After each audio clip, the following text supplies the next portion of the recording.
Bonjour, bonjour, bonsoir. Bonjour, bonsoir et bienvenue. Bienvenue à notre l'entretien numéro 162. En cette période de la commémoration d'une grande fête, la plus belle des fêtes, la merveilleuse qui n'ait jamais existé. Il n'y a pas eu une fête meilleure que cette fête, la fête de la résurrection de notre Seigneur et Sauveur Jésus-Christ. Je propose de vous parler d'un homme public. Un homme public qui a fait plusieurs déclarations importantes pendant qu'il interrogeait Jésus. Mais nous allons surtout mettre l'accent sur une de ces déclarations. Ce personnage public a dit « Voici l'homme, ecce homo ». Voici l'homme, ecce homo. Et c'est cette expression, une expression latine, que Ponce Pilate, ce gouverneur romain de Judée, étant à Jérusalem, il présente à la foule Jésus de Nazareth, sortant du tribunal ou du prétoire, et il prit Jésus. La Bible dit, il fit battre Jésus de verge, et il y avait même des soldats aussi qui ont tressé une couronne d'épines. Et ils ont posé cette couronne sur la tête de Jésus. Ils ont mis un manteau de pourpre. Puis, ils s'approchent de Jésus et ils ont dit à Jésus, salut, roi des Juifs. Et ils lui donnèrent des soufflets.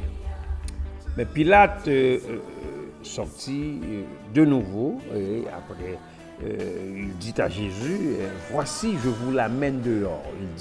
Il présente Jésus aux Juifs. Il dit, voici je vous l'amène dehors afin que vous sachiez que je ne trouve en lui aucun crime. Donc Jésus avec sa couronne d'épines, son manteau de faux. Pilate a dit aux Juifs, voici l'homme, ecce homo. Il n'a pas dit voici un homme, il n'a pas dit voici un bandit ou un malfaiteur. Il a dit voici l'homme. Pourquoi il n'a pas dit voici un malfaiteur? Parce qu'il n'était pas un malfaiteur. Jésus était un bienfaiteur. Il a dit plutôt, voici l'homme. Pilate était un personnage public. C'était quelqu'un qui représentait Rome officiellement. Il agissait sous l'autorité de Rome, qui était la plus grande puissance à cette époque. Il a dit, voici l'homme, ecce homo. Cette déclaration n'est pas simple, ni simpliste. C'est une déclaration que plusieurs pensent comme étant prophétique, une déclaration divine.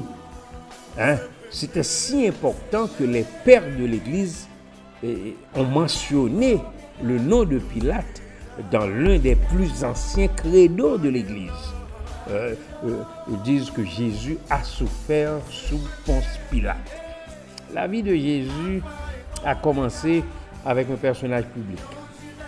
Vous vous souvenez de César Auguste, quand Jésus est né. Et il a terminé avec un autre personnage public, Ponce Pilate. Voici l'homme, ce nouvel Adam. Parce qu'après qu'Adam, comme dirait mon père, ait attribué le péché à toute la race humaine, ça prenait un autre homme. Un homme, cette fois-ci, parfait. Un homme pour réconcilier avec Dieu, pour nous réconcilier avec Dieu. Et c'est ce que Dieu a fait en devenant homme à travers son Fils Jésus-Christ. Pourquoi Pilate a dit qu'il n'a rien trouvé de mal en Jésus-Christ? Parce qu'il n'y avait rien de mal en Jésus-Christ. Pourquoi il n'y avait rien de mal en Jésus-Christ? C'est parce qu'il n'y avait rien de mal en Jésus-Christ. En livrant Jésus à Pilate, qui était un païen, les Juifs l'ont livré à tous les païens.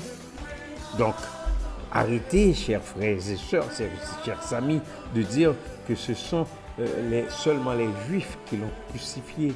Non, les Juifs l'ont livré aux païens. Les Juifs l'ont livré aux Romains.